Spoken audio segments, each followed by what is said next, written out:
अस्सलाम वालेकुम dear viewers, असां चैनल ते खुशामदीद। अज जी हिन वीडियो में असां ॻाल्हि कंदासीं पाकिस्तान पोस्ट में जेके न्यू जॉब अपॉर्चुनिटीज आयूं आहिनि। ही तव्हां एडवर्टाइजमेंट ॾिसी रहिया आहियो। Government of Pakistan, ministry of communication, Pakistan post office department में जेके न्यू जॉब अपॉर्चुनिटीज आयूं आहिनि उन्हनि जे बारे में ही वीडियो आहे। ही जेके जॉब अपॉर्चुनिटीज आहिनि इन्हनि जी एडवर्टाइजमेंट तमामु वॾी आहे, 20-25 पेजेस ते एडवर्टाइजमेंट आहे। इन में कुछ अहम ॻाल्हियूं आहिनि। हिन वीडियो में मां तव्हां सां उहे डिस्कस कंदुसि। हिन जॉब अपॉर्चुनिटीज में पूरे पाकिस्तान में अप्लाई करे सके तो। डिफरेंट कोटा है। इनमें क्वालिफिकेशन प्राइमरी का वठी ग्रेजुएशन लेवल ताईं तव्हां इन में अप्लाई करे सको था। डिफरेंट लोकेशन ऑफ वैकेंसीज आहिनि। इस्लामाबाद, लाहौर, कराची, पंजाब जा डिफरेंट शहर, सिंध जा डिफरेंट शहर, उन्हनि में जॉब वैकेंसीज आहिनि। इन्हनि जो जेको फॉर्म आहे तव्हां www.pakistanpost.gov.pk ते अप्लाई कंदा। हाणे तव्हां एडवर्टाइजमेंट ॾिसी रहिया आहियो। हर एडवर्टाइजमेंट में की serial number, name of post, BPS, number of post, location, vacancies, qualification उन जे अॻियां जेका उन जी रिक्वायर्ड आहे, कोटा कहिड़ी आहे ऐं डोमिसाइल कहिड़े जो माण्हू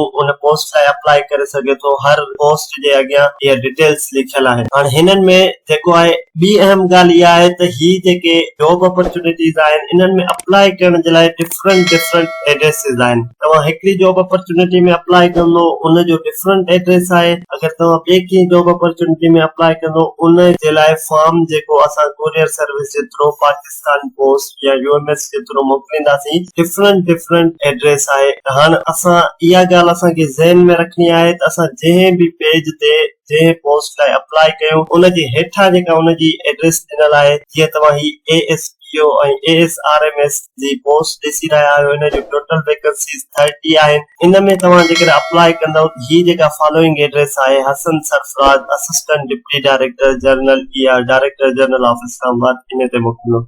ईअं ई इन एडवर्टाइजमेंट में काफ़ी सारा पेजेस आहिनि। हाणे ही तव्हां assistant data entry operator, stereotypist, upper division clerk, lower division clerk, driver, PMO, carpenter, plumber, माली, सैनिटरी वर्कर, नाइब का, सिक्योरिटी गार्ड, अटेंडेंट, इन जो तकरीबन 31 पोस्ट आहिनि। इन्हनि में तव्हां अप्लाई करण जे लाइ director admin, director general Pakistan post G84 Islamabad, हिते तव्हां पंहिंजो फॉर्म मोकिलींदा। ऐं उन खां पोइ ही ECO postal staff college Islamabad. हाणे इन में अप्लाई करण जे लाइ तव्हां ही एड्रेस यूज कंदव। इन में डिफरेंट पोस्ट आहिनि, ड्राइवर, कारपेंटर, माली, ईअं ई तव्हां ही पूरी एडवर्टाइजमेंट ॾिसी रहिया आहियो जंहिंमें तमामु घणी जॉब अपॉर्चुनिटीज आहिनि। ही तव्हां ॾिसी सघो था केतिरियूं जॉब अपॉर्चुनिटीज आहिनि। डिफरेंट पोस्ट आहे, डिफरेंट जॻह ते ही वैकेंसीज आहिनि। उन खां पोइ इन जे हेठां ही टर्म्स एंड कंडीशंस थियल आहिनि। इहे असां ॾिसंदासीं कि तव्हां ॾिसी सघो था केतिरियूं जॉब अपॉर्चुनिटीज आहिनि। पर तव्हांखे इहा ॻाल्हि ज़हन में रखणी आहे, जंहिं बि पोस्ट जे लाइ तव्हां अप्लाई कयो उन पोस्ट जे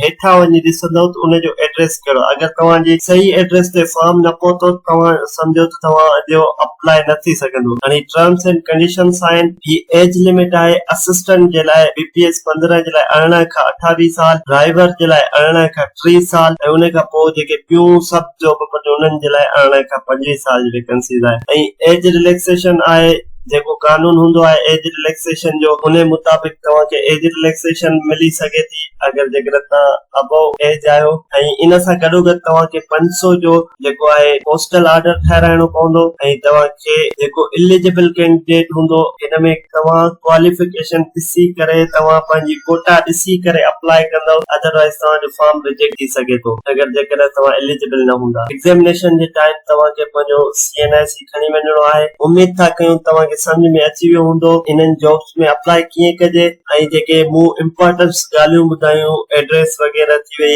एज लिमिट थी वई, एलिजिबिलिटी क्राइटेरिया थी वियो, त उनखे ॾिसी करे तव्हां अप्लाई कंदा त जीअं तव्हांजो फॉर्म रिजेक्ट न थिए। मज़ीद इंफॉर्मेटिव वीडियोस जे लाइ असांजे चैनल खे लाइक कयो, सब्सक्राइब कयो त जीअं असांजी ईंदड़ हर वीडियो तव्हां ते पहुची सघे। अल्लाह हाफ़िज़।